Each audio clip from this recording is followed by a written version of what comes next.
Vou colocar aqui o, o material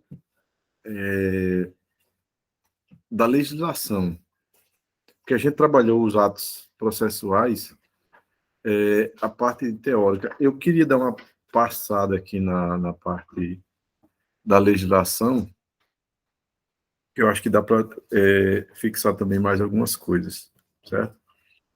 Aí eu vou... Oi? Não, tá ouvindo. Pode... Pronto. Então, vamos lá. Então, a partir do artigo 188, a gente começa a estudar sobre atos processuais. A gente já viu essa parte aqui, mas é bom dar uma pincelada, porque eles falaram na parte da apostila assim, meio por alto. E aqui a gente vê a legislação propriamente. E é interessante que se dê um estudo, faça um estudo sobre a legislação, porque às vezes ajuda bastante em algumas questões. Pois bem, então na parte de atos em geral, ele diz que eles não dependem de forma determinada. Então, alguns eles não têm assim um script para ser seguido, então ele muitas vezes o que vai importar é essa parte final aqui que ele diz, contanto que ele preencha a finalidade essencial. Ele chama isso de princípio da instrumentalidade das formas. Então, o mais importante é que ele atinja a sua finalidade. No 189, ele vai falar sobre a questão da publicidade dos atos. Então, em regra, os atos processuais, eles são públicos.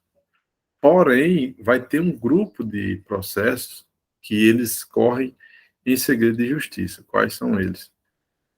É aqueles que exigem interesse público social, que versem sobre casamento, separação de corpos, divórcio, separação, união estável, filiação, alimento, guarda de criança e adolescente. Isso aqui diz respeito somente às pessoas envolvidas.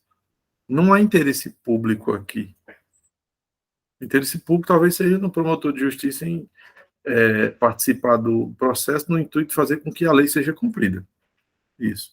Mas não há interesse que terceiros saibam quem está se divorciando, por que está se divorciando, por que tem que pagar pensão, quanto tem que pagar. Não, isso aqui diz respeito só às partes envolvidas. Também entra em segredo de justiça aquilo que tem relação com o direito constitucional à intimidade. Também os que versem sobre arbitragem. Às vezes são negócios que envolvem muito dinheiro, né? E eles até estipulam uma cláusula de confidencialidade. Então, na arbitragem também pode haver o segredo de justiça. Aí ele faz aqui uma situação, quadro sobre essa situação. Em regra, eles são públicos, mas as exceções vão estar aqui. Ó.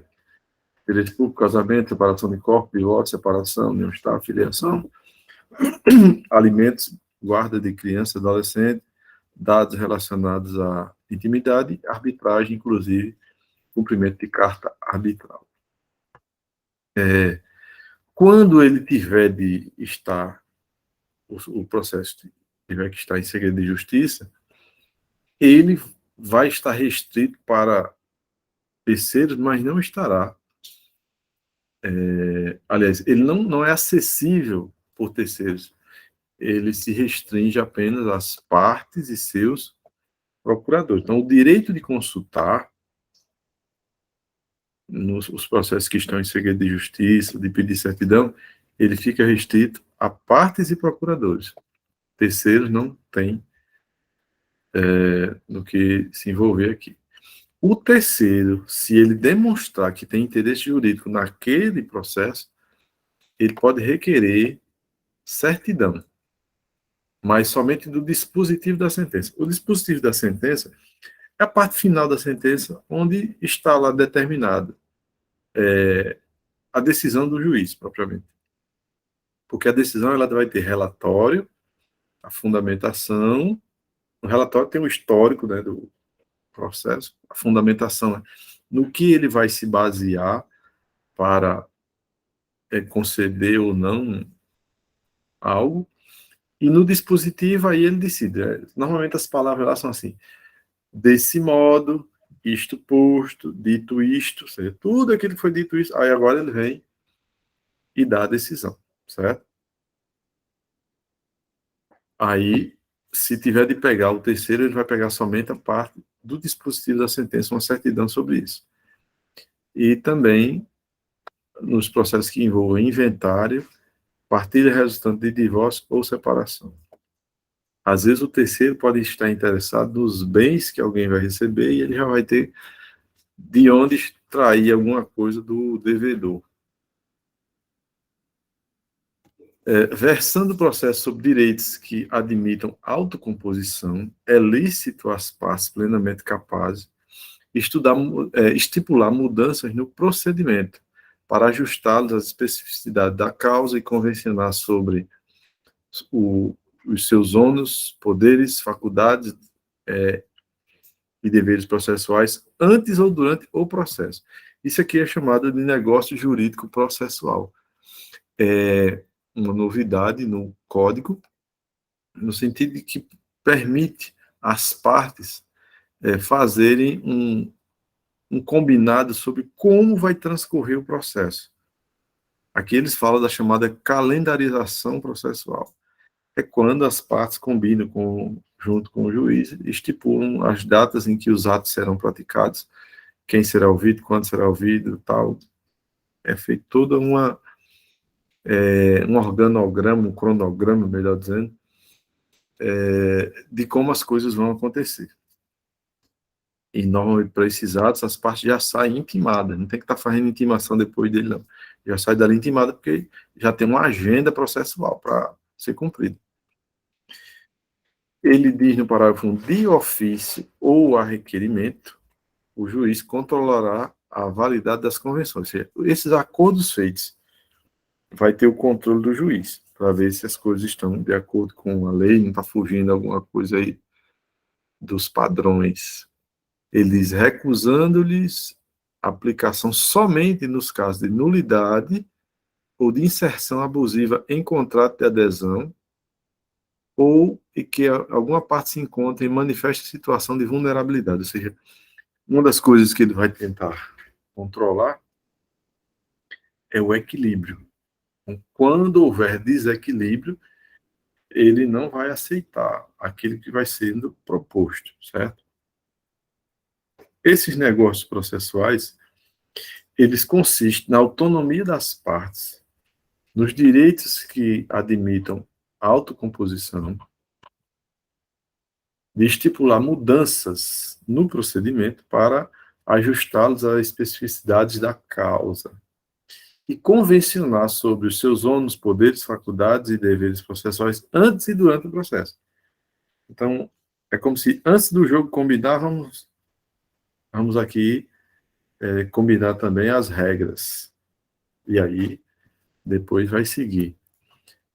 Você tem negócios processuais típicos, dentre eles estaria a eleição negocial do foro, onde se escolhe onde será dirimido qualquer questão, caso tenha que se buscar o judiciário, calendarização processual, que aí ele estipula tipo a agenda processual, renúncia de prazo, acordo de suspensão do processo, eles combinam o período, como vai ser, organização consensual do processo, adiamento negociado de audiência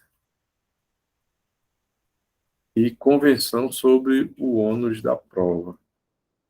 Nos casos de processos ou negócios processuais atípicos, aí ele diz que o conceito é quando as partes, no intuito de atender os seus objetivos, pactuam acordos, não acordos, acordos ou convenções fora das hipóteses apresentadas em lei. Então, isso quer dizer que a lei não vai engessar esse tipo de acordo, ele pode permitir alguma flexibilidade. Aí ele disse, aí que negócios processuais admissíveis de acordo com o Fórum Permanente de Processualistas Civis, o 19 e o 21. Pode haver o pacto de impenhorabilidade, acordo de ampliação dos prazos de qualquer natureza, rateio das despesas processuais, dispensa consensual de assistente técnico, retirar o efeito suspensivo do recurso, não promover execução provisória, realização de sustentação oral, ampliação do tempo da sustentação oral, julgamento antecipado do mérito convencional. Enfim, tudo isso pode entrar nesses negócios processuais. Ainda, pacto de mediação ou conciliação extrajudicial, prévia, obrigatória, inclusive a correlata previsão de exclusão da audiência de conciliação de mediação prevista no 334. Ele repete aí. Pacto de disponibilização prévia de documentação, pacto de disclosure,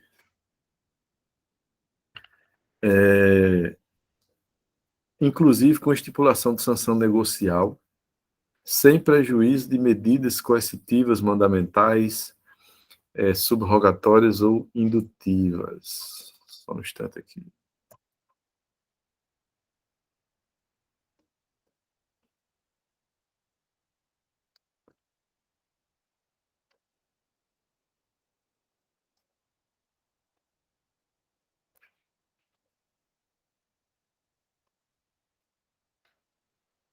Se pacto de disclosure seria um pacto de disponibilização prévia de documentação, viu? Porque às vezes tem documentos que eles precisam entrar no processo e às vezes essa previsão aí já faz com que os documentos que sejam necessários para resolver a situação, eles já entrem de imediato no processo, certo? Previsão de meios alternativos de comunicação das partes entre si, acordo de produção antecipada de provas.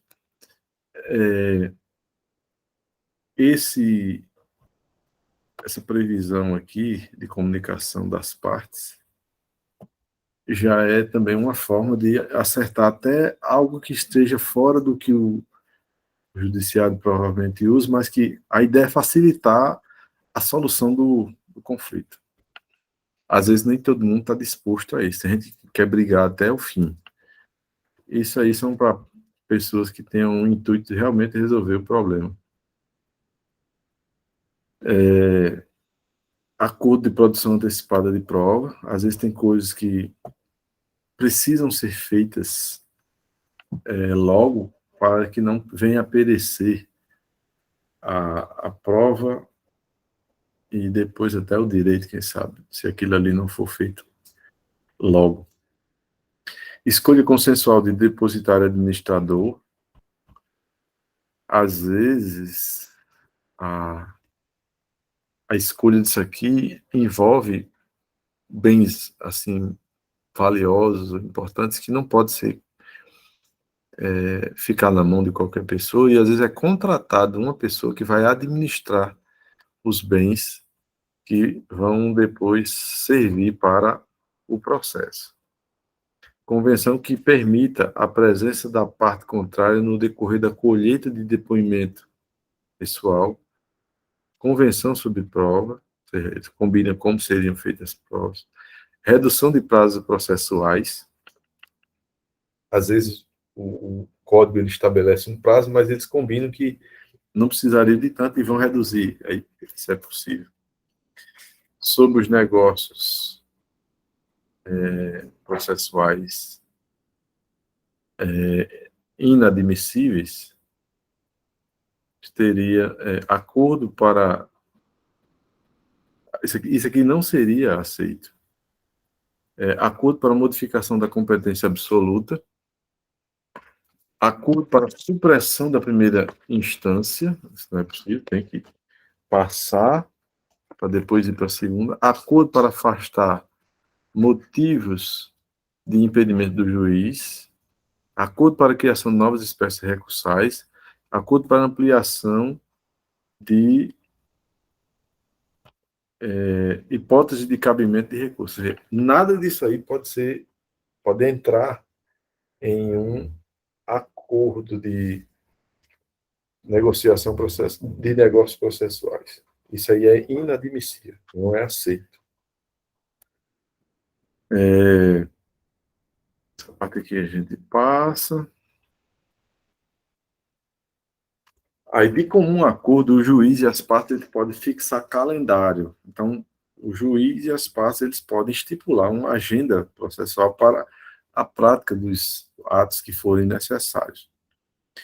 Esse calendário ele vincula as partes e o juiz. Então, praticamente, eles já ficam ali obrigados a seguir aquele combinado. Né? E os prazos nele previstos somente são modificados em casos excepcionais, devidamente justificados.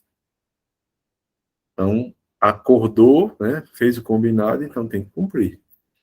Dispensa-se a intimação das partes para a prática de ato processual ou realização de audiências cujas datas estiverem designadas no calendário. Ou seja, se foi feita uma agenda e ambas as partes e o juiz têm conhecimento disso, não precisa estar intimando para cada prática de ato, para cada audiência, porque todos eles já sabem o que deve ser feito. Então, isso ajuda muito o processo para que ele possa transcorrer com mais facilidade. Torna-se também menos burocrático. Em todos os atos e termos do processo, é obrigatório o uso da língua portuguesa. Então, isso aqui, por lei, o uso da língua será o português. Por que isso? Pode aparecer algo, às vezes, tolo, mas a questão é que usa-se, às vezes, algumas expressões estrangeiras e isso pode, digamos, para alguns não ser algo que soe bem. Por quê? É interessante que se entenda o que está sendo dito ali e para que se faça entender todo mundo, o juiz e tal, convenciona-se o uso da língua portuguesa. Logicamente que uma ou outra expressão, caso usada, ela vai ter que ter uma tradução ou uma explicação sobre do que se trata. Se for feito o uso de algum documento estrangeiro, de língua estrangeira, deverá ser traduzido por tradutor juramentado. No Código de Processo Civil, é obrigatório o uso da língua portuguesa. Ele diz, no 192, né, em todos os atos e termos do processo, é obrigatório o uso da língua portuguesa. Já no Código de Processo Penal, não é obrigatório. Ele diz que os documentos em língua estrangeira, sem prejuízo de sua juntada imediata, serão, se necessário, traduzidos por tradutor público ou, na falta, por pessoa idônea nomeada pela autoridade.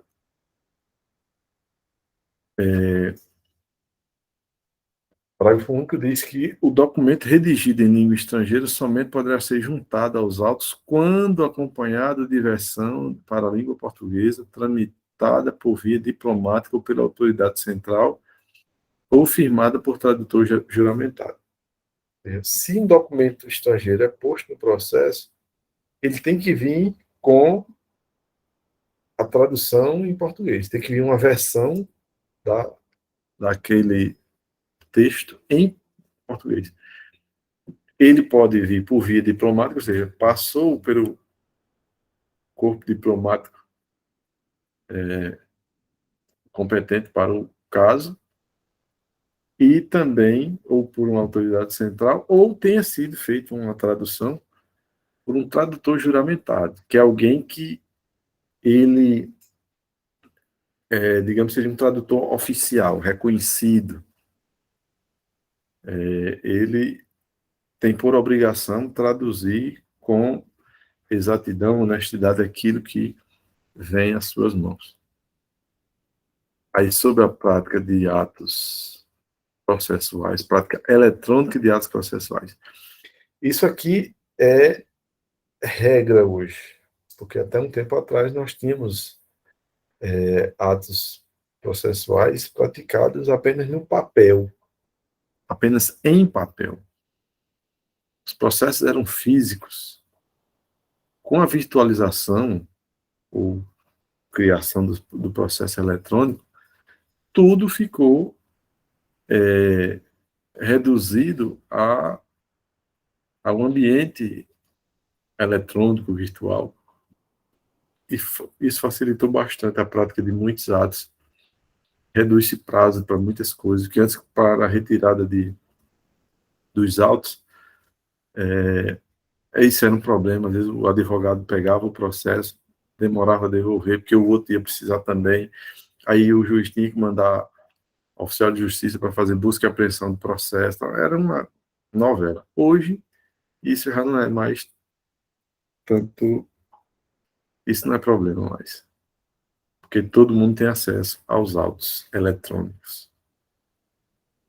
Então, por essa parte, né, diz que os atos processuais eles podem ser total ou parcialmente digitais.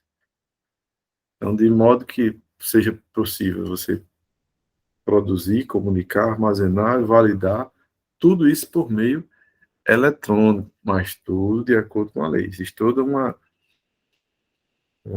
orientação legal sobre isso.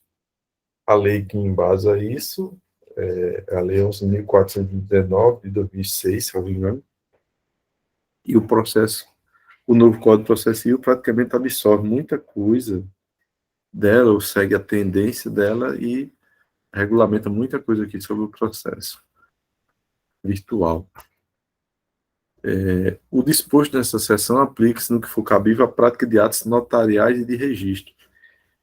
Então, essa ideia aqui sobre documentos em outras línguas, lá nos cartórios tem que ser seguido também essa mesma ideia do uso da língua portuguesa. Os sistemas de automação processual, respeitarão a publicidade dos atos, o acesso e a participação das partes, seus procuradores, inclusive nas audiências de sessão de julgamento, observadas garantias da disponibilidade e independência da plataforma computacional, acesso e interoperabilidade dos sistemas, serviços, dados e informações que o Poder Judiciário administra no exercício de suas funções. Trocando miúdo, o sistema ele tem que ser de fácil manuseio, que facilite a vida das partes, seja para o acesso, seja para operar. Então, em tese é isso. Na prática, a gente sabe que tem, às vezes, algumas dificuldades. O registro de ato processual eletrônico ele deve ser feito em padrões abertos, que atenderão requisitos de autenticidade, integridade, temporalidade, não repúdio, conservação, e nos casos que tramitem em segredo de justiça, confidencialidade. Enfim, são características que deve ter o processo eletrônico para que se tenha a certeza de que tudo que está ali está correto, é exato, condiz com a verdade, deve ser algo que não pode ser violado de qualquer forma, uso a qualquer tempo, enfim, uma série de características tem que estar presentes no processo eletrônico.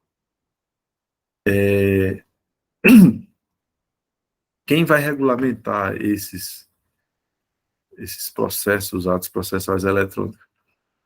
Primeiro o Conselho Nacional de Justiça e supletivamente os tribunais, ou seja, naquilo que o Conselho Nacional não conseguir regulamentar, aquilo é complementado pelos tribunais. Então, regulamentar a prática de comunicação oficial de atos processuais por meio eletrônico e velar pela compatibilidade dos sistemas, disciplinando a incorporação progressiva de novos avanços tecnológicos e editando para esse fim os atos que forem necessários, respeitadas as normas fundamentais deste código.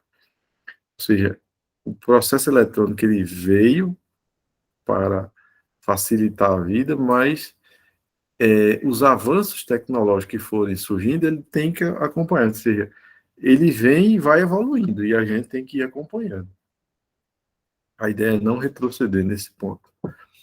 Os tribunais, eles vão divulgarão as informações constantes de seu sistema de automação em página própria na rede mundial de computadores, gozando da divulgação de presunção de veracidade e confiabilidade. Então, entende-se que aquilo que está no processo deve ser algo confiável, né? Ele goza de presunção de veracidade e confiabilidade. Nos casos de problema técnico ou erro ou omissão do auxiliar da justiça responsável pelo registro, poderá ser configurada a justa causa prevista no artigo 223, caput, parágrafo 1º. As unidades do Poder Judiciário deverão manter gratuitamente à disposição dos interessados equipamentos necessários à prática de atos processuais e à consulta e ao acesso ao sistema e aos documentos dele constantes. Então, nem todo mundo dispõe em casa de um computador, e então os fóruns eles devem ter locais onde as pessoas possam acessar e verificar como anda o seu processo. Será admitida a prática de atos por meio não eletrônico no local onde não estiverem disponibilizados os equipamentos previstos no caput. Então, se eles não têm, aí vai ter que ser feito em meio físico. As unidades do Poder Judiciário deverão assegurar, né, às pessoas com deficiência ou acessibilidade, aliás, deverão assegurar a acessibilidade a essas pessoas com deficiência aos seus sítios na rede mundial de computadores, o meio eletrônico, de prática de atos judiciais, a comunicação eletrônica dos atos processuais e a assinatura eletrônica. Aí vamos agora aos atos das partes. O que é que as partes devem fazer? Os atos das partes consistentes em declarações unilaterais ou bilaterais de vontade. Unilateral é algo feito só por uma das partes. Bilateral, as duas partes. Então, as declarações unilaterais ou bilaterais de vontade produzem imediatamente a constituição, modificação ou extinção de direitos processuais. Então, a importância dos atos praticados, eles podem interferir de maneira contundente no processo. Ele diz que a desistência da ação só produzirá efeitos após homologação judicial. Ou seja, a parte pediu desistência. Ela só se torna oficial quando o juiz homologou aquilo. Aí ele passa a ter validade. Enquanto isso, o processo deveria seguir. Sobre a produção de efeitos. Produz efeito imediatamente a constituição, modificação, extinção dos direitos processuais. Exceção seria a desistência da ação, que só tem valor depois de homologado. Os atos processuais unilaterais, quais são? Ou seja, praticados só por meio de uma das partes. Petição inicial, contestação, reconvenção, impugnação, embargos e recurso. Os bilaterais, que as duas partes podem participar, mediação, calendário acordado entre as partes e conciliação. As partes poderão exigir recibo de petições, arrazoados, papéis, documentos que entregarem em cartório. Então, qualquer coisa entregue em secretaria, você pode solicitar um comprovante de que fez a entrega daquele material, certo? É direito seu por isso. É proibido lançar nos autos cotas marginais e interlineares. as quais o juiz mandará riscar, impondo a quem as escrever multa correspondente à metade do salário mínimo. Isso seria comum num processo físico, que advogados, partes, podem pegar e fazer alterações nas laterais ou entre as linhas da folha das folhas que estão no processo. Caso seja feito, pode ser estipulado multa. Pronunciamentos do juiz, a gente falou isso ontem, você vai ter a sentença, decisão interlocutória e despachos. E de sentença é o pronunciamento por meio do qual o juiz, com fundamento nos artigos 485 e 487, que é julgamento do mérito ou julgar sem análise do mérito, ele põe fim à fase cognitiva, bem como extingue a execução. Já a interlocutória, decisão interlocutória, todo pronunciamento judicial de natureza decisória. Toda vez que ele decidir, e essa decisão não põe fim ao processo, ela é uma decisão interlocutória. Há, no entanto, um tipo de ato que ele não tem caráter decisório, são os despachos, que são pronunciamentos que o juiz profere no processo, pode ser de ofício, ou seja, por vontade própria, sem manifestação, sem solicitação, requerimento, ou algo que a própria parte requeira. Os atos meramente ordinatórios, como a juntada e a vista obrigatória, independem de despacho, devem ser praticados de ofício pelo servidor e revistos pelo juiz quando necessário. Às vezes, esse despacho ele pode ser feito pelo pessoal do cartório, da secretaria. Mas quando ele é feito, ele muda de nome, ele deixa de ser despacho e passa a ser um ato ordinatório. Certo? Já que estamos falando de sentença, ele vai e mostra aqui um tipo de decisão, é o acórdão, que é o julgamento colegiado proferido pelos tribunais. Então, é algo coletivo, é um julgamento coletivo, não é só um magistrado, mas vários. Aí aqui a gente tem os conceitos, né? Sentença, decisão interlocutória, despacho, atos meramente ordinatórios e acórdão. Então, sentença é um pronunciamento que o juiz faz de forma fundamentada e que dá fim a um procedimento, certo? E ele pode também ser proferido na execução, e ela extingue também a execução. A decisão interlocutória é todo pronunciamento que não põe fim ao processo. Quem põe fim ao processo é a sentença. Se não põe fim, a decisão é chamada de decisão interlocutória. Os despachos é todos os pronunciamentos costumeiros do juiz que visam dar impulso ao processo, que pode ser feito de ofício, ou seja, ele sem provocação ou por provocação de alguém, que é chamado de requerimento da parte. Os atos meramente ordinatórios, eles podem ser praticados de ofício pelo servidor, pode ser revisto pelo juiz e independentemente de despacho. É necessário, às vezes, o juiz despachar para aqui.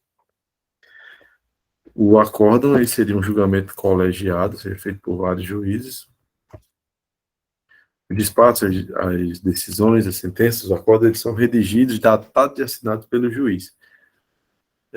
Alguns desses atos, quando feitos em processos físicos, todos eles tinham que ser carimbados, assinados, colocado a numeração das páginas.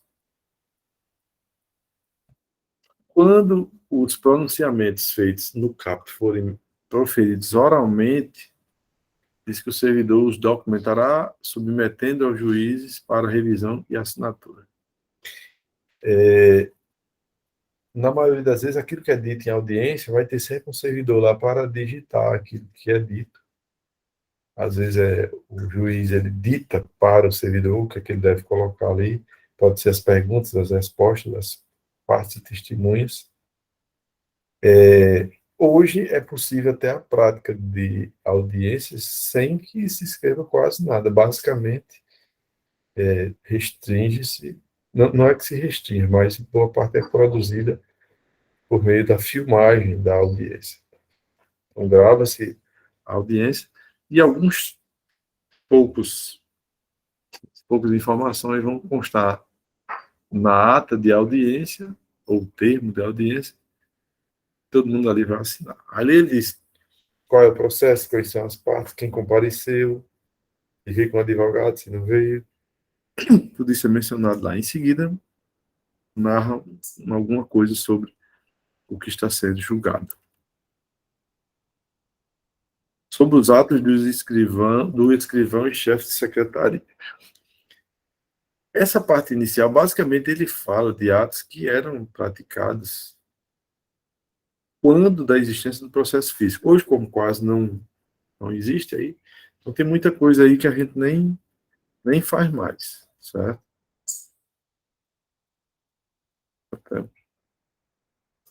Mas, basicamente, as funções do escrivão seria numerar e rubricar todas as folhas dos autos. Hoje o sistema faz tudo isso. Ele só fazia isso nos processos físicos.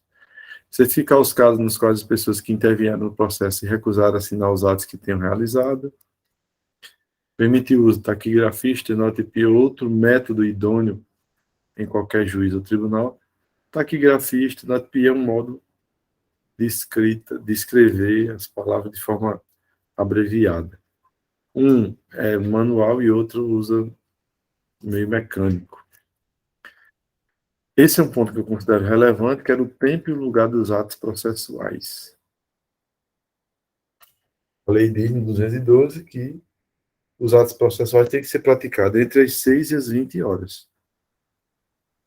Eles serão concluídos após, se tiverem sido iniciados antes.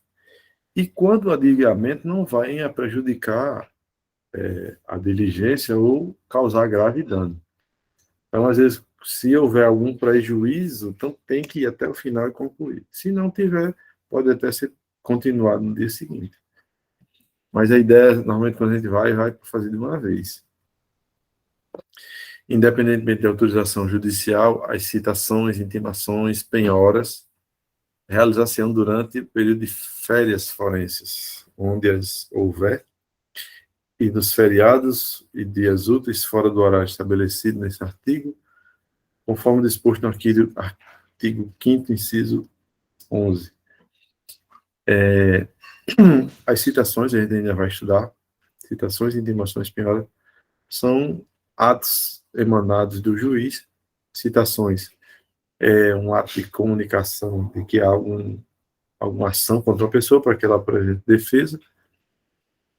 As intimações são outro tipo de comunicação processual no qual o juiz determina que a pessoa faça ou deixe de fazer alguma coisa.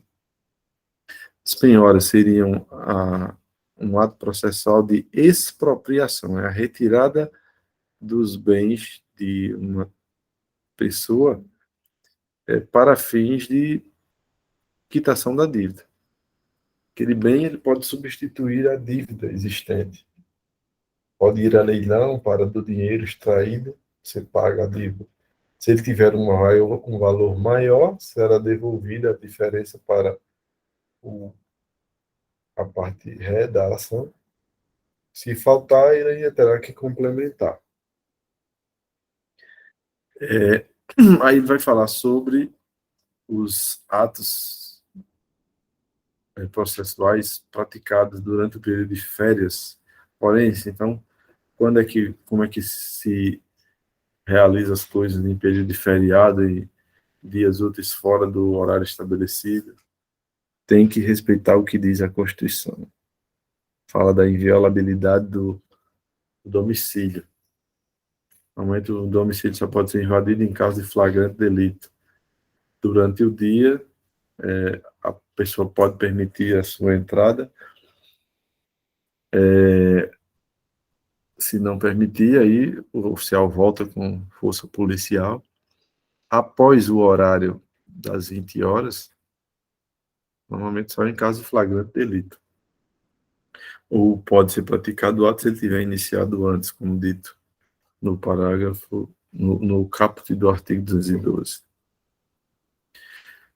Quando o ato tiver de ser praticado por meio de petição em autos não eletrônicos, essa deverá ser protocolada no horário de funcionamento do fórum ou tribunal.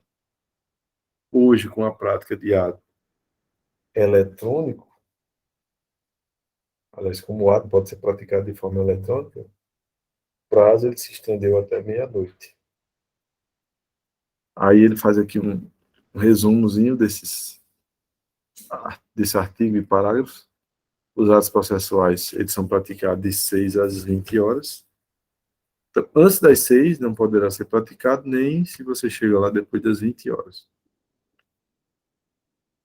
Só serão praticados se prejudicar a diligência ou causar grave dano.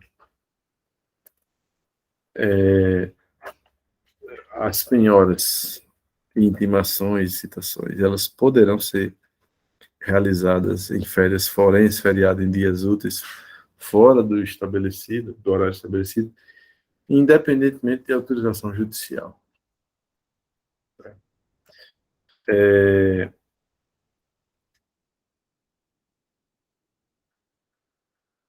Até um tempo atrás, a gente, quando precisava, tinha que ter autorização judicial do juiz, né, para realizar isso fora do horário forense, em domingos, feriado. Hoje não, a própria lei já autoriza. Facilitou algumas coisas aqui. A petição em autos não eletrônicos será protocolada no horário de funcionamento do fórum do tribunal. Então, se o processo é físico, então tem que seguir o horário de funcionamento do fórum para poder apresentar a petição. Já a prática de ato eletrônica de ato processual, ele, na verdade, ocorre até as 24 horas do último dia do prazo. Então, é quando o prazo se encerra. O horário vigente no juízo perante o qual o ato deve ser praticado será considerado para fins de atendimento no prazo. Aí ele vem falar sobre férias forenses e feriados. Durante as férias forenses ou nos feriados não vão se praticar alguns atos, pelo menos a maioria. A exceção seria os atos previstos no 212, que são citações, intimações de penhora, e tutelas de urgência.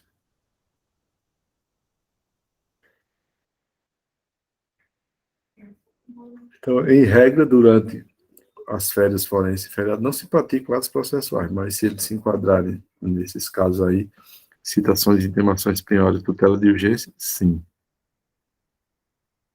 Processam-se durante as férias forenses, onde as houver, e não se suspendem pela superveniência delas. Os procedimentos de jurisdição voluntária, os necessários à conservação do direito, quando puderem ser prejudicados pelo adiamento, a ação de alimentos, os processos de nomeação, remoção de tutor ou curador e os processos que a lei determinar. Vou fazer aqui um resumozinho, quais são os casos em que não haveria suspensão pelo fato de chegarem as férias forenses. Então, tem um mnemônico japano, você lembrar que é os casos de jurisdição voluntária, alimentos, processo que a lei determinar, atos necessários à conservação de direitos e nomeação, remoção de tutor ou curador. O que são considerados feriados forenses? Sábado, domingo e os dias em que não haja expediente forense.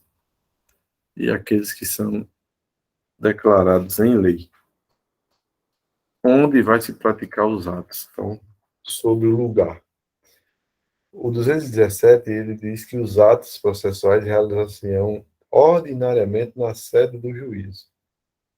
Aí, excepcionalmente, em outro lugar, em razão de deferência, interesse de justiça, natureza do ato ou obstáculo arguido pelo interessado e acolhido pelo juiz. Então, em regra, tudo se faz na sede do juízo. A exceção, os casos que envolvem deferência e interesse da justiça, natureza do ato, obstáculo arguido pelo interessado e acolhido pelo juízo.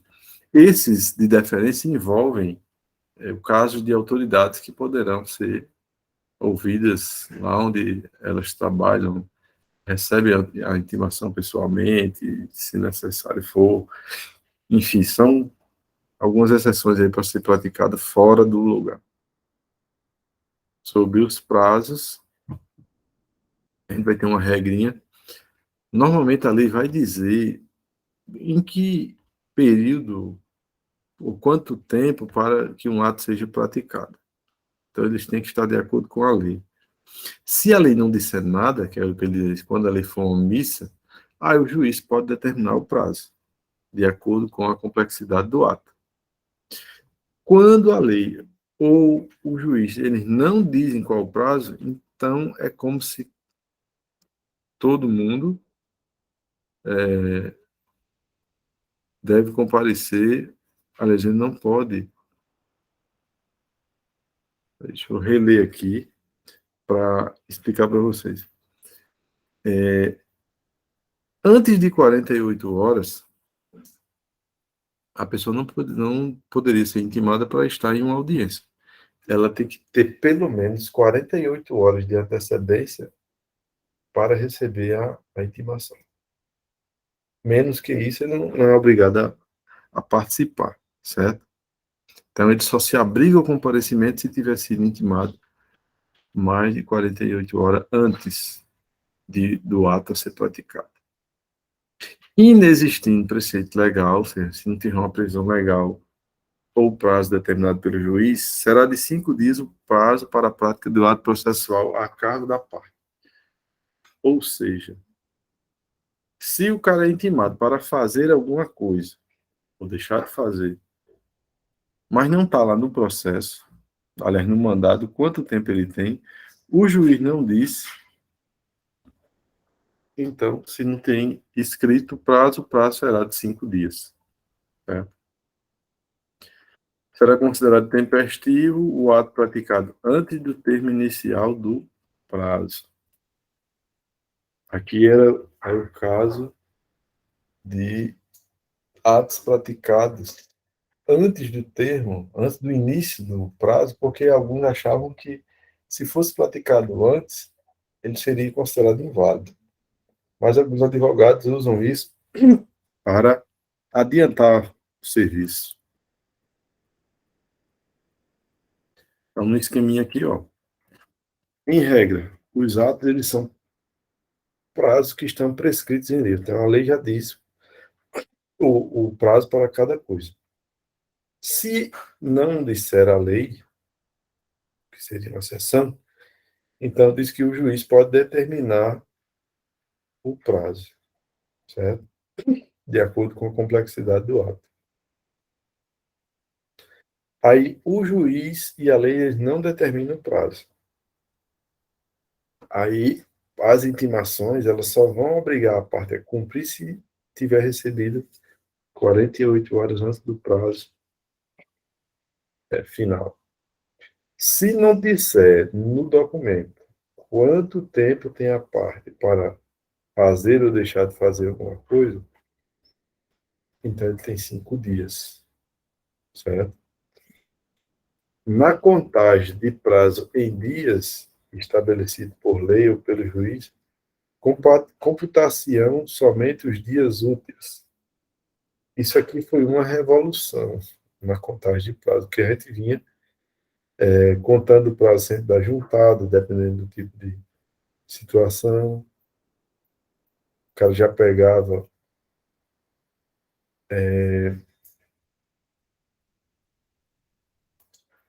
o prazo, a gente já sabia que ele ia se estender um pouco mais antes da entrada em vigor desse código. Um prazo de 15 dias, ele virava vários outros. Perdão, ele incluía sábado, domingo e feriado. E o novo formato, o prazo, de certo modo, ele se estendeu um pouco porque ele deixou de considerar sábado, domingo e feriado. Então, só se conta aí segunda a sexta se não tiver prazo. Não tiver prazo transcrito, notado. Suspende-se o curso do prazo processual nos dias compreendidos entre 20 de dezembro e 20 de janeiro. Isso aqui seria uma espécie de folga para os advogados. Então, durante esse período, o que funciona são as urgências nos fóruns, só para cumprir mandatos considerados urgentes. Aí, ressalvadas as férias individuais e os feriados instituídos por lei, os juízes, os membros do Ministério Público, da Defensoria Pública, da Advocacia Pública e os auxiliares de justiça exercerão suas atividades durante o período previsto no caput. Então, o judiciário não vai parar, apesar do recesso forense. Sempre vai ter alguém de plantão em algum lugar para atender. Aí, durante a suspensão do prazo, não vão se realizar audiências nem sessões de julgamento. Então, nesse período de 20 a 20 de dezembro a 20 de janeiro, não era para fazer audiência, mas tem juiz que ainda faz. Mas, se for possível, em tese, não deveria. Suspende-se o curso do prazo por obstáculo criado em detrimento da parte ou ocorrendo qualquer das hipóteses do 313, devendo o prazo ser restituído por tempo igual ao que faltar para sua complementação. Então, se uma das partes, de repente, age de modo a retardar as coisas, o prazo para a outra parte será reposto, como forma dele ganhar o tempo necessário que teria sido atrapalhado pela outra parte.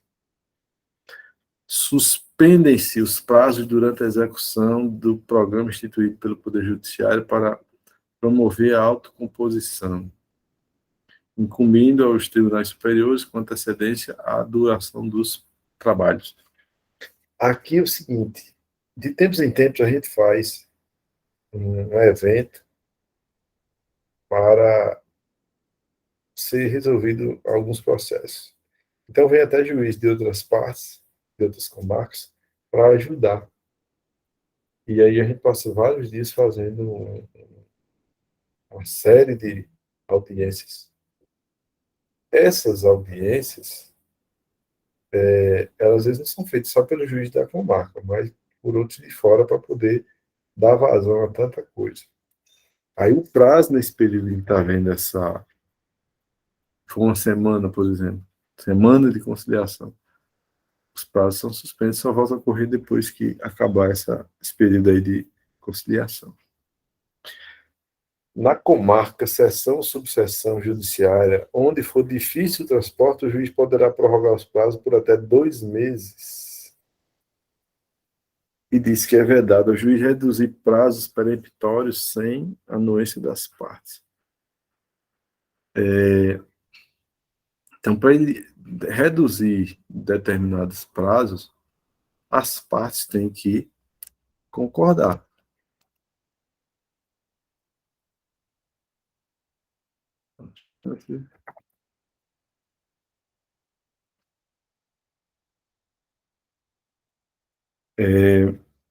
O que seria um prazo peremptório? Mesmo com uma nomenclatura difícil, né, o significado desse prazo ele é simples. Eles são nada mais, nada menos que prazos indicados por lei e que não podem ser reduzidos ou prorrogados por nenhuma das partes envolvidas no processo, muito menos por decisão judicial. Então, tem prazos em que nem o juiz pode alterar. Certo? A não ser que haja concordância das partes. Havendo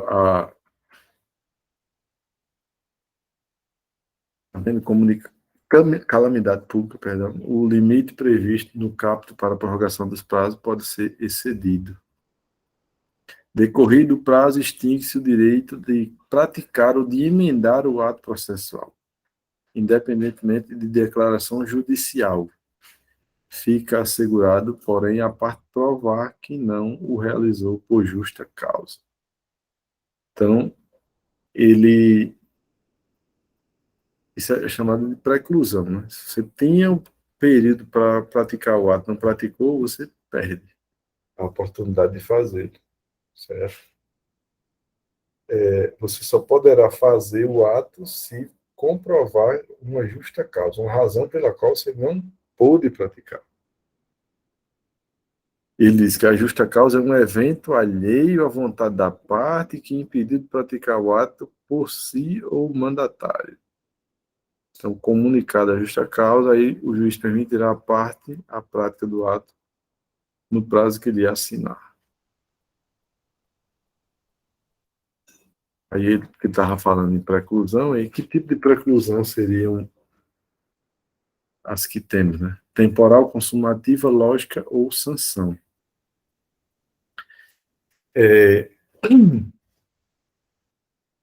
Tem a ver com a perda de uma faculdade, né? De um direito de agir, vamos assim dizer. A temporal consiste na perda da faculdade processual em razão de seu não exercício no momento oportuno. Ocorre quando a parte não pode praticar o ato, pois o prazo para ele se expirou. Então, a preclusão temporal tem a ver com o tempo da prática do ato. Se ele não praticou num determinado momento, não poderá fazer isso em outro. Certo?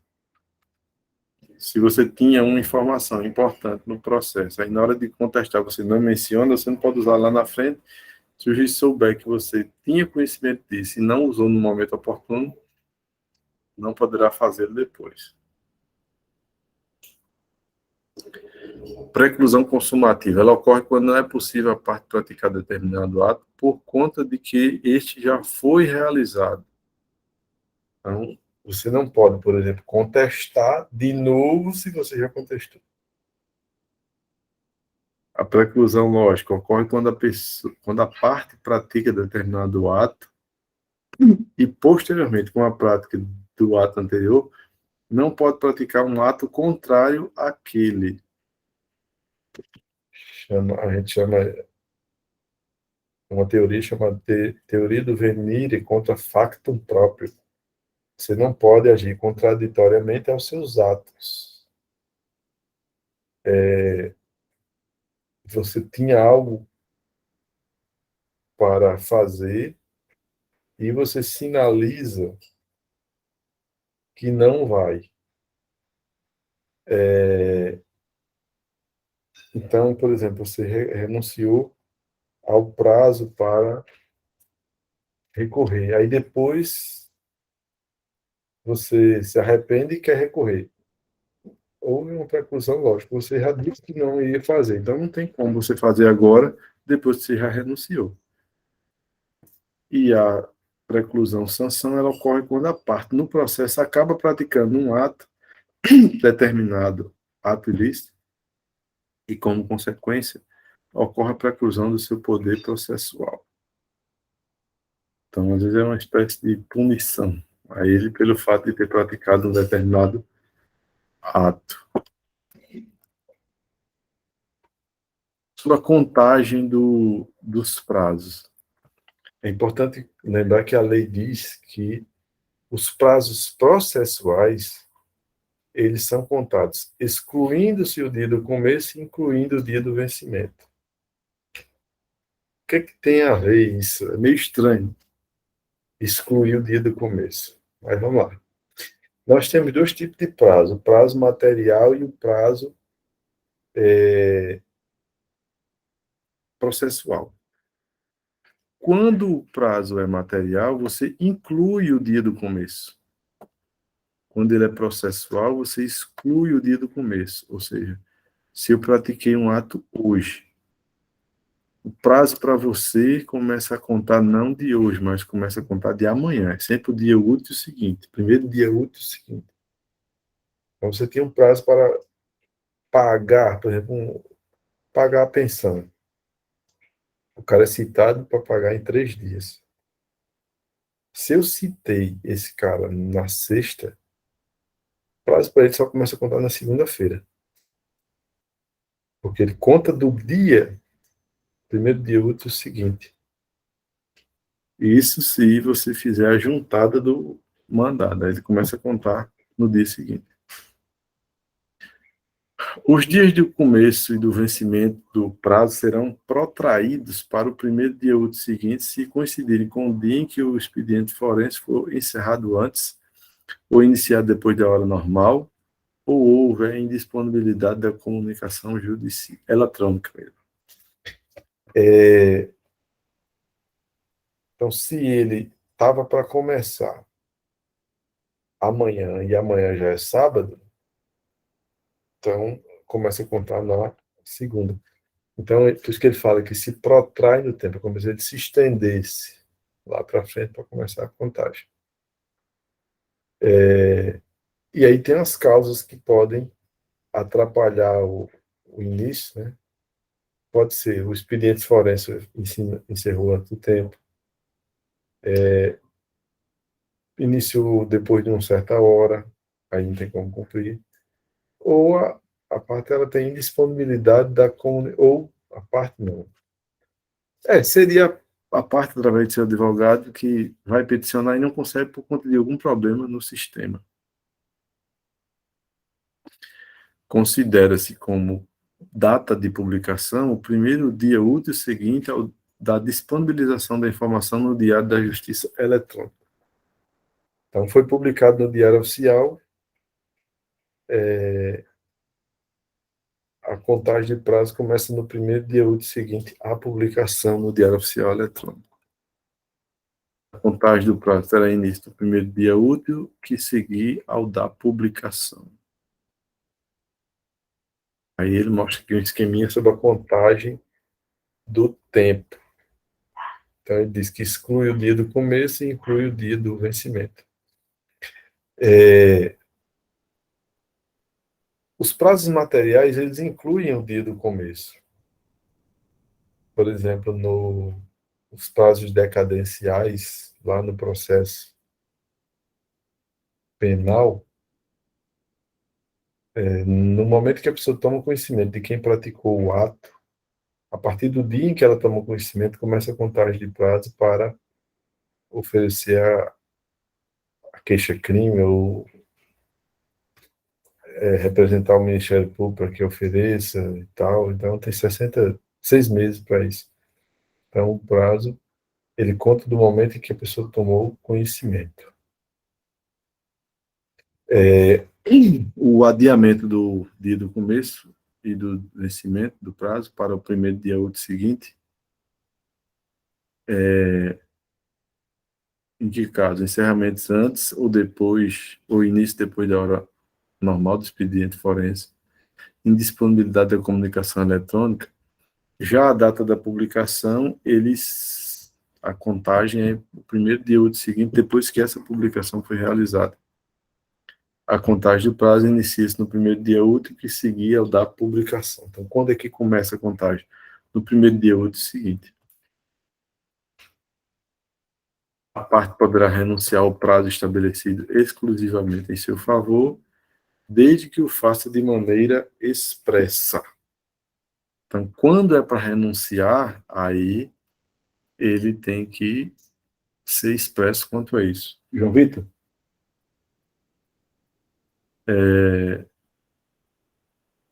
Sobre o tempo para o pronunciamento do juiz em alguns atos.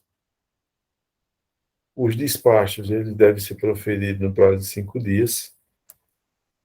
As decisões interlocutórias em 10 dias e as sentenças em 30. Olha o esqueminha que ele fez aí, para você lembrar, o despacho, faça de conta que o S é 5, então 5 dias. Decisões interlocutórias, o começo de decisão, 10 dias. Sentença, lembra-se aí do T de 30. Em qualquer grau de jurisdição, No primeiro grau, com o juiz de primeiro grau, com os desembargadores, havendo motivo justificado, o juiz pode exceder por igual tempo os prazos a que está submetido. Então, dependendo das circunstâncias, ele vai ter que aumentar o seu prazo.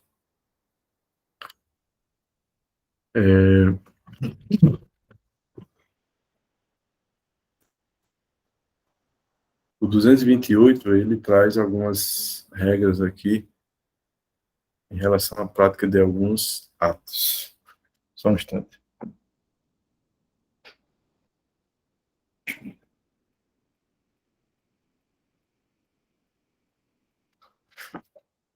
Ele diz no 228, incumbirá ao serventuário remeter os autos, acho que está aí, ou está lá,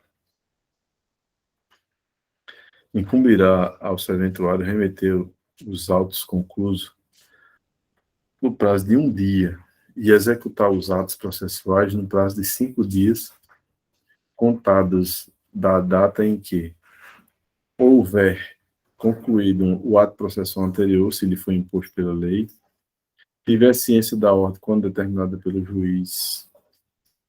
Então, aqui é o tempo que o servidor tem para dar impulso ao processo. Então, 1 dia para remeter os autos conclusos e 5 dias para executar algum ato. Parágrafo primeiro. Ao receber os autos, o serventuário, qualquer copo,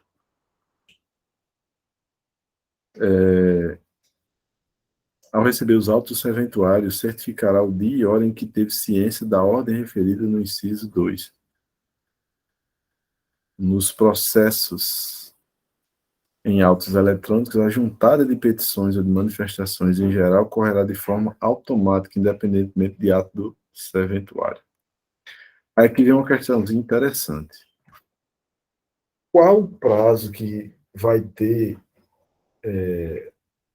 as partes quando existirem mais de uma parte ou e eles tiverem advogados diferentes?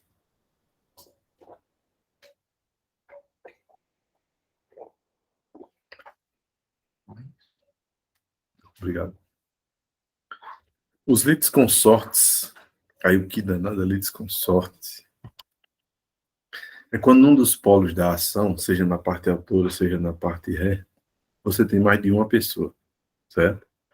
Então, quando os litisconsortes tiverem diferentes procuradores, ou seja, tem advogados diferentes, estão no mesmo polo da ação. Aí tem diferentes procuradores de escritórios de advocacia distintos. Eles não são advogados do mesmo escritório. Terão prazos contados em dobro para todas as manifestações, em qualquer juiz ou tribunal, independentemente de requerimento. Então, quando num dos polos da ação você tem mais de uma pessoa e elas são assistidas por advogados diferentes, de escritórios diferentes, ele chama aí de distintos, o prazo que ele tem, ele vai ser dobrado, seja lá para o que for. Se o prazo diz que é 5 dias, ele vai ter 10. Se ele disser que o prazo é 10, ele vai ter 20. Se disser que o prazo a lei disser que o prazo é 15, então, para aquele ato, ele vai ter 30 dias. Entendeu?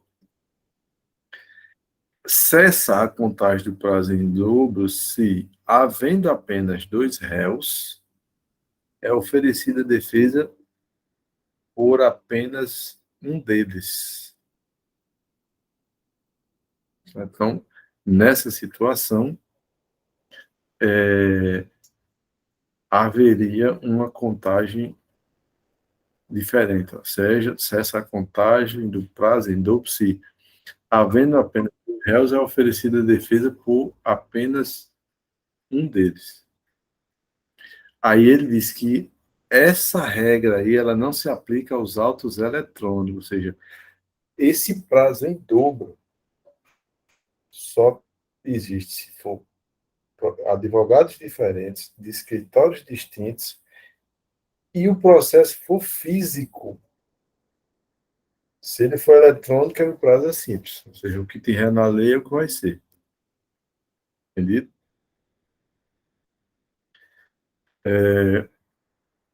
O prazo para a parte, procurador, advocacia pública, defensoria pública, Ministério Público, será contado da citação, da intimação ou da notificação. Certo? O prazo para a parte, procurador, advocacia pública, defensoria pública, Ministério Público, será contado da citação, da intimação ou da notificação. Aí, de salvo de disposição em sentido diverso, considera-se dia do começo do prazo. Então, quando é que começa a contar o prazo? Se a pessoa foi intimada por AR, né, foi intimada pelos Correios e recebeu o cartãozinho lá de AR e ela assinou, o prazo começa a contar quando esse cartãozinho do AR voltar e ele for juntado aos autos. Então, a carta com aviso de recebimento é uma carta em que ela vai com uma espécie de cartãozinho laranja, e nele a pessoa que receber a correspondência tem que assinar. Ele volta, o correio manda de volta para o fórum e o pessoal na secretaria faz a juntada daquele cartãozinho no processo. Então, no dia que ele faz a juntada, começa a contagem do prazo. Também conta da data da juntada aos autos do mandado cumprido, quando a citação e intimação for por oficial de justiça. Então, o oficial de justiça cumpriu, juntou o mandado aos autos, começa a contagem do prazo. Certo? A data da ocorrência da citação da intimação quando ela for por ato do escrivão ou do chefe de secretaria. Digamos que o cara apareceu lá no fórum, foi lá na vara onde está correndo o processo. Pegaram lá a ciência dele, ele assinou o mandado, então, daquela data em que ele tomou conhecimento, começa a contagem do prazo. O dia útil seguinte ao fim da dilação assinada pelo juiz, quando a citação ou intimação for por edital. Então, foi feita a intimação por edital. Tem o prazo. Acabou o prazo para o cara tomar ciência, no dia útil seguinte começa a contagem de prazo. Que é a citação ou a citação por edital. Ela se dá quando você não sabe onde está a parte. Então, o juiz pode determinar o envio lá para o diário oficial para publicação da citação da pessoa que está sendo procurada, é posto lá, publicado lá no Diário Oficial. Depois de um prazo, lá, salvo engano, 60 dias, aí começa a contagem de prazo para a parte. Porque subentende-se, presume-se que ele tenha tomado ciência.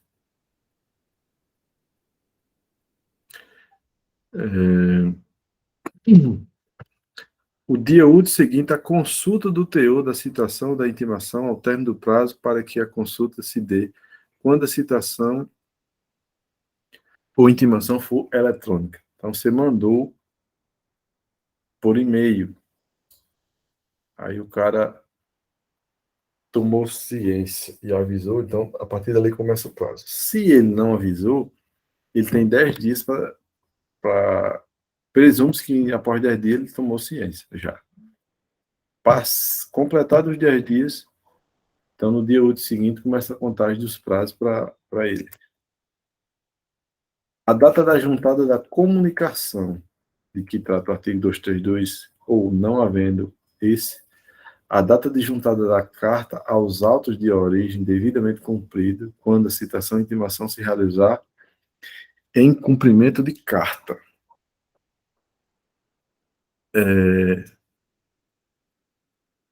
Existem atos que são praticados por carta, e aí a contagem do prazo é quando é juntado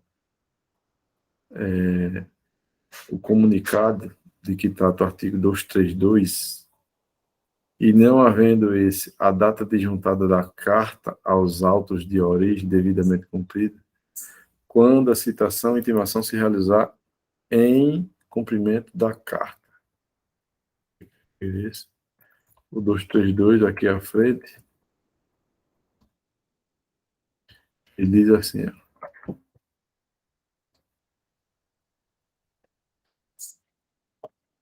os atos de comunicação de carta precatória, rogatória, de ordem, a realização da citação ou da intimação será imediatamente informada por meio eletrônico pelo juiz deprecado ao juiz deprecante. Então, carta precatória é aquela carta de um juiz para o outro. O juiz daqui manda para o juiz de outra cidade, outro estado, pedindo para que ele intime alguém lá. Aí, esse pedido é chamado de carta precatória.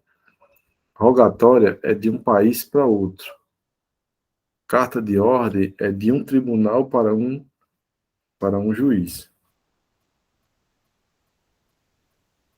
Então, ele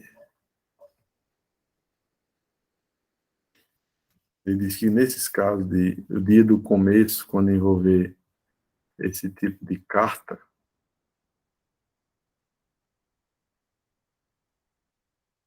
diz que a data da juntada do comunicado de que trata o artigo 232, ou, não havendo esse, a data da juntada da carta aos autos de origem devidamente cumprida, quando a citação e intimação se realizar em cumprimento de carta.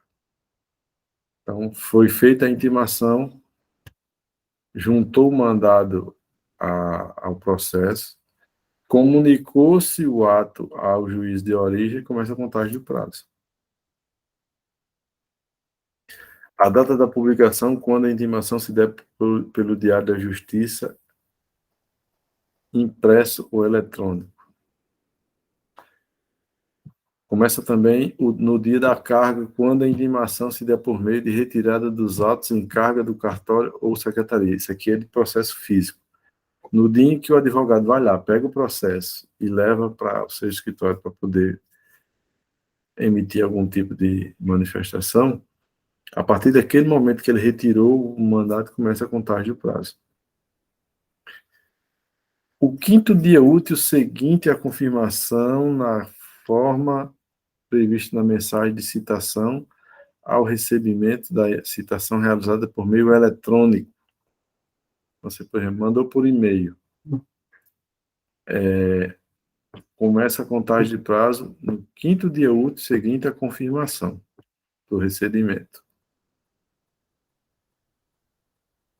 Aí aqui ele faz um resumozinho sobre quando começa a contagem do prazo. Pelo correio, é da data da juntada aos autos do AR, esse aviso de recebimento a gente sempre chama de AR. Quando for por oficial de justiça, é da data da juntada dos autos do mandado cumprido. Você colocou o mandado nos autos, começou a contagem do prazo. Ato do escrivão ou chefe de secretaria, é da data da ocorrência da citação da intimação. Então, no dia que a pessoa foi lá e assinou perante o escrivão ou chefe de secretaria, começa também a contagem do prazo. Por edital, no dia útil seguinte ao fim da dilação assinada pelo juiz. Então, o juiz falou que depois de 60 dias, caso a pessoa não compareça aos autos, será considerada citada, intimada, começa a contagem. Quando for por meio eletrônico, quinto dia útil seguinte à confirmação. Você recebeu a mensagem, confirmou o recebimento, a contagem de prazo para ele começa 5 dias depois.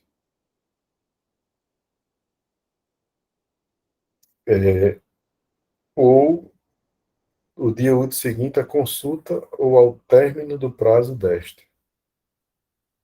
Cumprimento de carta da juntada do comunicado. Esse comunicado quem faz é a carta, o juízo deprecante, eu creio. Diário impresso ou eletrônico, da data da publicação e a retirada dos autos do cartório, o prazo começa do dia da carga. O carga que ele fala é o dia que ele pega lá o processo na vara. Dica. Data da juntada é o COCA. Quando é que conta da juntada? Quando for pelos correios, por oficial ou por carta. Dia útil seguinte, quando for por edital ou por meio eletrônico. Mesmo dia, quando for feita a carga ou for a pessoa intimada em secretaria. Então, esse resumozinho aí bem legal. Quando houver mais de um réu, o dia do começo do prazo para contestar corresponderá à última das datas a que se refere os incisos 1 a 6 do caput. Tendo mais de um réu, basicamente só se começa a contagem de prazo depois que o último for intimado e citado. Havendo mais de um intimado, o prazo para cada um é contado individualmente.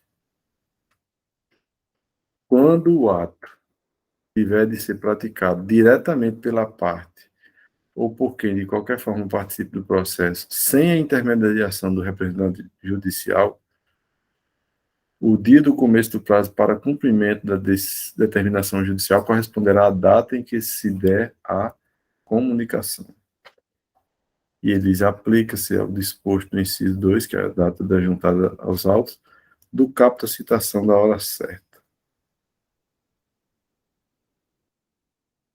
Esse 232 eu já falei. Essa parte aqui que eu acho que a gente não tratou ainda.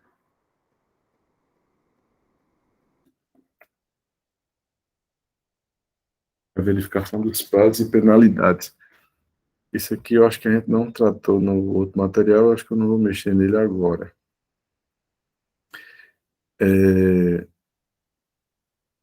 Existe um material aqui que a gente pode trabalhar aqui umas questões. Deixa eu ver aqui se eu estou com ele.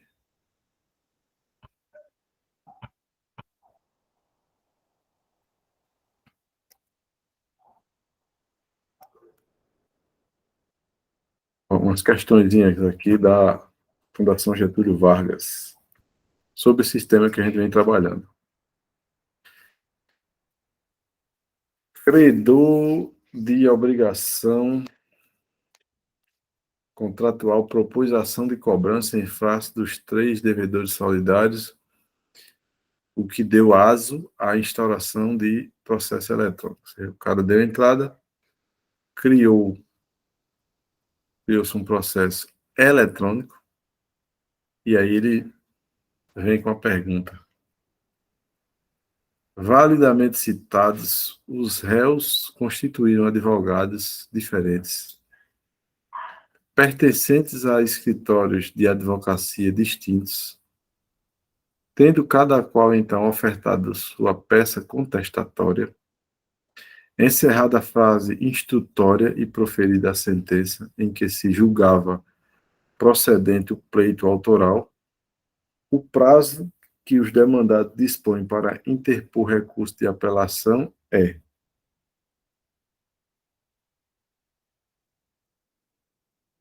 ele coloca aqui como prazo simples, duplicado desde que a peça recursal seja formalmente una, triplicado ou quadruplicado.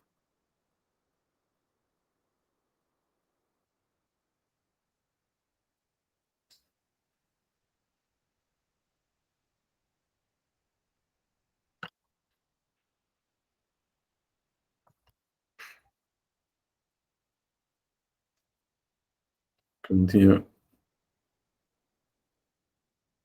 Tá dando para ver aí, Ronaldo, agora a questão, que eu acho que eu estava falando sem ter. Agora sim, está no papel. Então, vamos lá. Deixa eu só ver uma coisa aqui.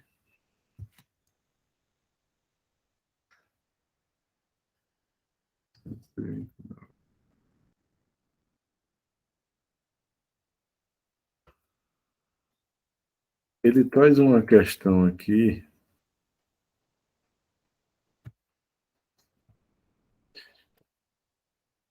que eu acho que o gabarito aqui não está correto.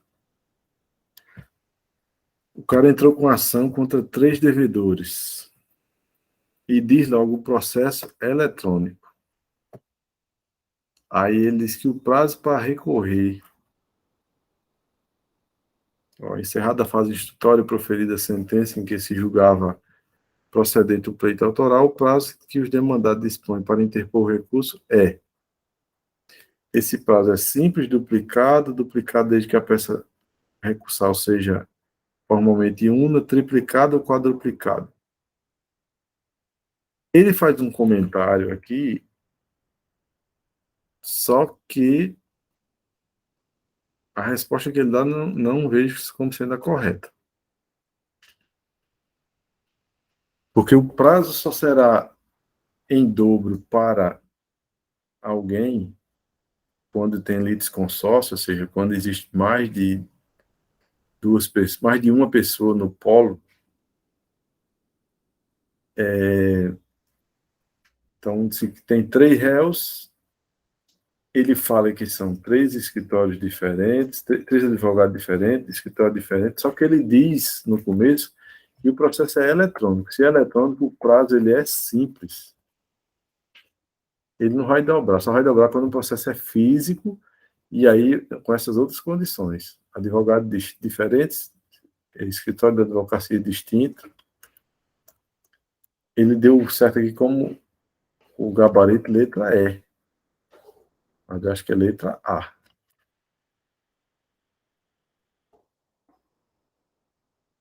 Ele mesmo cita o 229 e diz que não se aplica aos autos eletrônicos. Fundação Getúlio Vargas, no Ministério Público do Rio. O Ministério Público, pelo promotor de justiça com atribuição, ajuizou uma demanda civil em face de uma empresa particular e do Estado do Rio de Janeiro em litisconsórcio passivo. Sabendo-se que os autos são eletrônicos, então aqui já está a solução da questão. E que o réu, e cada réu tem o seu próprio procurador, é correto afirmar que o prazo da empresa particular para oferecer eventual contestação será de. Então, o prazo para contestação, normalmente, ele é de 15 dias. Ele já disse aí que era litisconsórcio, num processo eletrônico, o Estado tem prazo em dobro, aí a parte particular vai ter prazo em dobro também, o prazo para contestar é 15 dias. Aí 15 dias úteis, 15 dias corridos. No Código de Processo Penal, o prazo é simples. Aliás, o prazo simples não é 15 dias corridos, mas no processo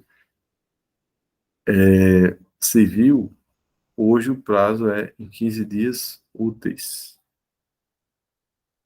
Então, qual seria o prazo aí para a empresa? Eu entendo como sendo 15 dias úteis, porque os autos são eletrônicos e é o prazo do. Ó, 15 dias úteis, uma vez que os autos são eletrônicos e o prazo é processual. 30 dias ele teria se por acaso fosse procuradores distintos, de escritórios distintos, e o processo fosse físico. Não é 15 dias corrido, que assim era antes, agora é útil, e não é 30 dias, porque os prazos são, o prazo é processual e processo eletrônico. É um deles aqui, ó. Alternativa B. A correta é o gabarito da questão. Segundo o artigo 335 do CPC, o réu faz jus ao prazo de 15 dias para apresentar contestação e na contagem desse tempo serão computados apenas em dias úteis por se tratar de prazo processual. Aí tem o 235 e 219, que ele mostra aí. O réu poderá oferecer contestação por petição no prazo de 15 dias, cujo termo inicial será a data. Aí ele não colocou, né, mas traz 219, na contagem do prazo em dias, estabelecido por lei pelo juiz, computar-se-ão somente os dias úteis. Aí eles observam que o artigo 229 prevê a contagem do prazo em dobro quando houver na demanda litisconsórcio, com procuradores distintos, escritório de advocacia distintos, mas para isso ele teria que ter processo físico, não é o caso.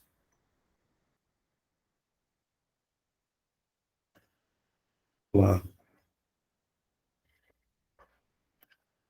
Com o ato por meio do qual, questãozinha fácil, extingue a execução. Despacho ele não decide. Decisão interlocutória é no meio do processo, ele não extingue.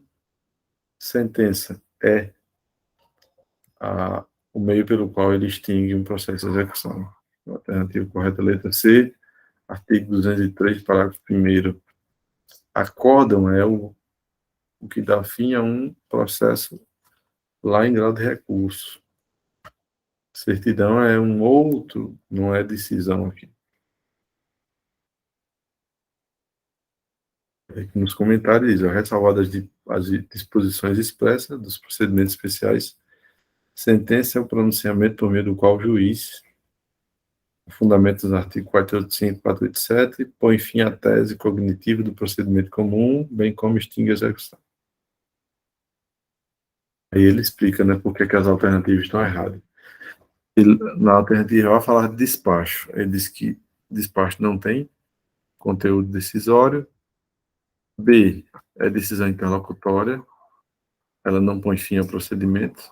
Ela é dada no meio do processo. A dele está errada por falar de acordo, porque de acordo é a decisão colegiada. E lá fala a decisão de juiz. E também está incorreta que certidão é um documento que expressa toda cópia autêntica feita por pessoa que tem a fé pública de teor de ato escrito registrado em autos ou em livro, ou o registro de uma informação relevante prestada por escrivão ou oficial de justiça.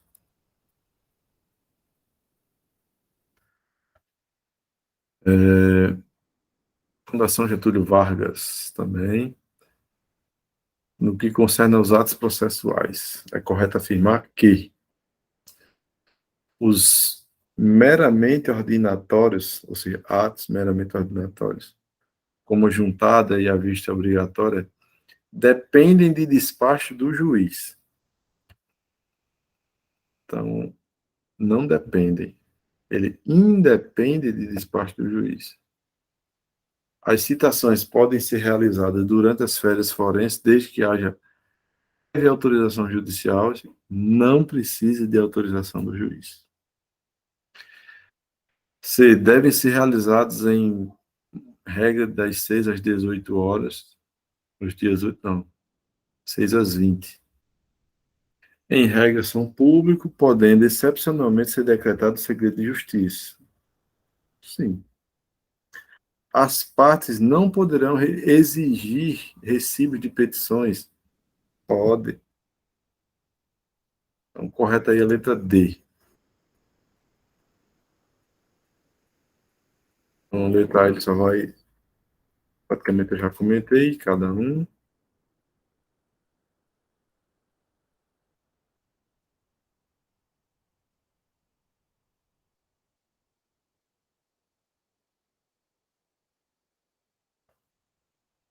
Fundação Getúlio Vargas ainda, 2018, ao celebrar um contrato de compra e venda, os contratantes convencionaram sobre determinados ônus e deveres processuais. Nesse sentido, afirmaram que se houvesse necessidade de ação judicial para dirimir qualquer conflito em relação ao negócio jurídico ora entabulado e pela possibilidade legal de autocomposição, o autor estaria desincumbido de provar a existência do contrato e que o réu não poderia contestar o feito.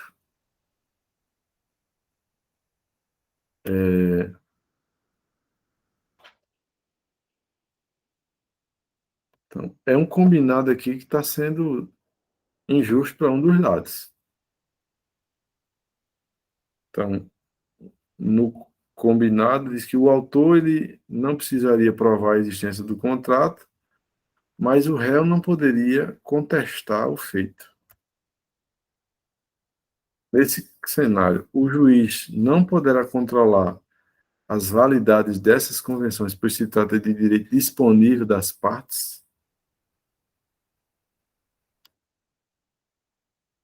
As partes elas podem tratar de questões disponíveis, mas existem questões legais, aí o juiz tem que fiscalizar. Essas convenções são nulas de pleno direito, pois convencionadas antes da existência do processo. Não tem problema, pode ser feita antes do processo. O juiz controlará as validades dessas convenções de ofício. Eu não precisa que ninguém peça. E deverá admiti-las por se tratarem de direitos disponíveis. Não. O juiz controlará as validades dessas convenções, recusando a aplicação de ambas as cláusulas. O juiz controlará as validades dessas convenções, recusando de ofício a cláusula que impossibilita o réu contestar. Então, isso aí tem sentido. Ver qual é a alternativa. Correta letra E. Então, o juiz deve controlar de ofício a validade das convenções processuais, seja aquele combinado entre as partes, recusando-se cláusula que impossibilitar o réu contestar, ou seja, porque isso é um direito fundamental, ele poder apresentar defesa. E aí seria você retirar um direito fundamental de alguém que iria contra a Constituição. Então, esse parágrafo, essa cláusula aí, ela seria injusta, seria abusiva, que é como diz o parágrafo único do 190. Eles, de ofício ou requerimento, o juiz controlará a validade das convenções previstas neste artigo, recusando-lhes a aplicação, somente nos casos de nulidade ou de inserção abusiva em contrato de adesão ou em que alguma parte se encontra em manifesta situação de vulnerabilidade. Ele diz, quanto à cláusula que dispensa a prova da existência do contrato mencionado no enunciado em questão, esta é válida, porque se admite a convenção sob prova. Aí ele menciona o enunciado 21 do Fórum Permanente de Processualistas Civis. Ele diz, são admissíveis os seguintes negócios, dentre outros: acordo para a realização de sustentação oral, acordo para a aplicação do tempo de sustentação oral, julgamento antecipado da lei convencional, convenção sobre prova e redução de prazos processuais. Isso tudo é possível, mas aquele lá de impedir de o réu contestar aí é ilegal. E inconstitucional também. Fere o direito contraditório, princípio da ampla defesa. Tendo percebido que um dos líderes consórcios ativos era a parte ilegítima, o juiz reconheceu ser ele carecedor de direito de ação, tendo determinado o prosseguimento do feito em relação às demais. A natureza desse pronunciamento é de sentença, decisão interlocutória, despacho, decisão monocrática ou ato meramente ordinatório. Para ser sentença, tinha que dar fim ao processo. E não é o caso aí. Porque diz que ele deu continuidade ao processo em relação às outras partes. O despacho, ele não tem caráter decisório. Decisão monocrática é uma decisão de órgão de segundo grau. Quem dá é o relator. E aqui é um juiz. Ato meramente ordinatório, ele não tem caráter decisório também. Então, restaria decisão interlocutória, que é aquela no meio do processo, mas que não dá fim a ele. Falei letra B, aqui, ó. Nessa questão, temos o ajuizamento de uma ação contra dois réus. Os litisconsórcios passivos atuaram na demanda para a defesa de seus interesses. Ocorre que o juízo entendeu que um dos réus não deve ser logo a parte legítima para atuar no processo. Note que se trata de uma decisão de questão incidental, mas que não põe fim à fase do processo de conhecimento. Logo, uma decisão interlocutória, pelo que a alternativa B é a correta. Aí diz por que as outras não estão corretas, eu já falei. Questão 7 da Defensoria Pública do Rio. No que concerne aos pronunciamentos dos órgãos jurisdicionais, é correto afirmar que todas as decisões interlocutórias são impugnáveis por meio de agravo de instrumento.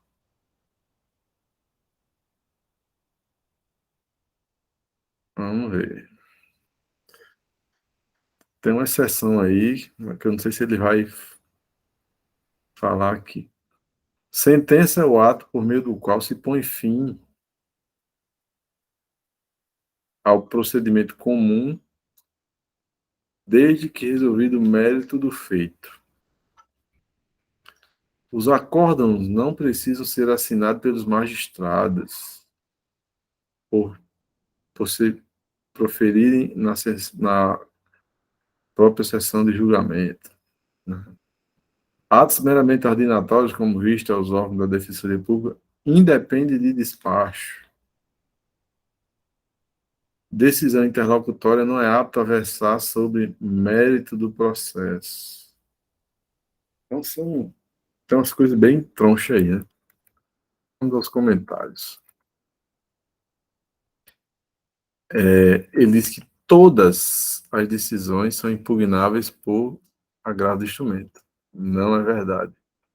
A gente não estudou ainda a parte de recurso, mas quando a gente chega em recurso, tem umas decisões que elas não permitem o agravo de instrumento. Ela só vai ser possível ser rebatida lá na apelação.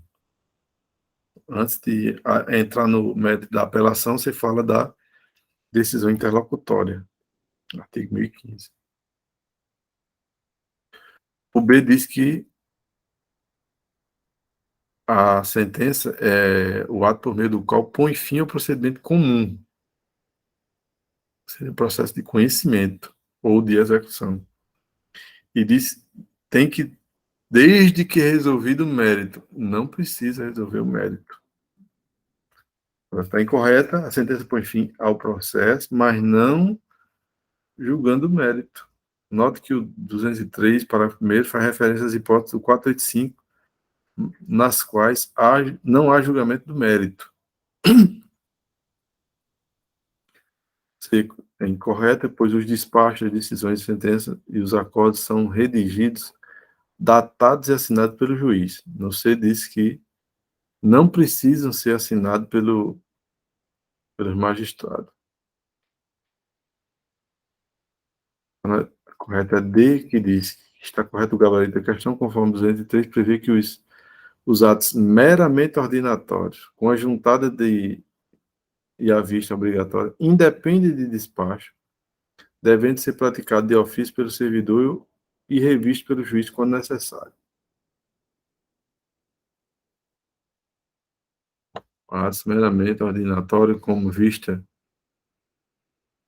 a Defensoria Pública, não depende, né? Esse independe não depende de despacho.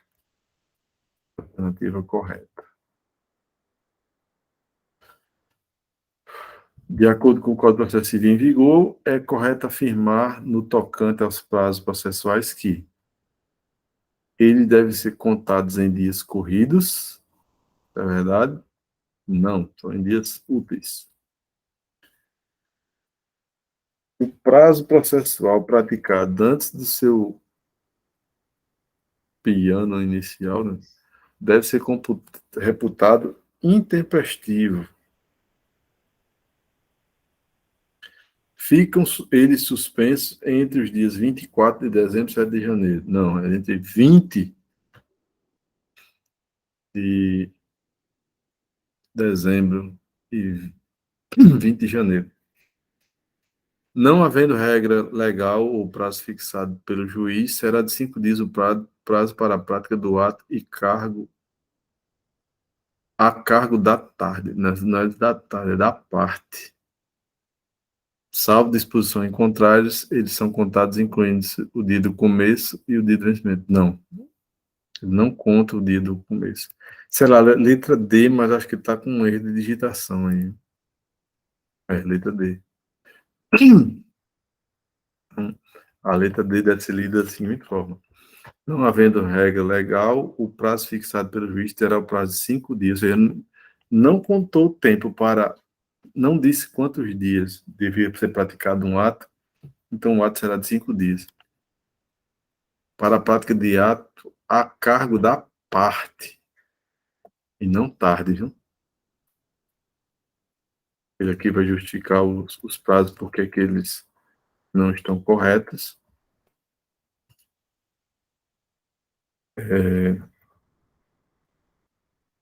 Ele disse que deve ser corrido no ar, não é corrido, eles são dias úteis. A B, prazo processual praticado antes do seu plano inicial deve ser tido como intempestivo. Não, ele é tempestivo. Termo inicial do prazo, que chama. C, dizia que fica suspenso do dia 24 a 7 de janeiro. De 20 a 20. 220. Suspende os prazos de 20 de dezembro a 20 de janeiro. E o E está incorreto. Na contagem dos prazos processuais, exclui-se o dia do começo. Lá na questão dizia que inclui o dia do começo. Inclui o dia do começo e inclui o dia do vencimento. Ronaldo, vamos ficar por aqui. Isso, que já está terminando já. Isso. Aí a gente pega depois no restinho das questões que tem aí. Beleza? Certo. Valeu, até a próxima.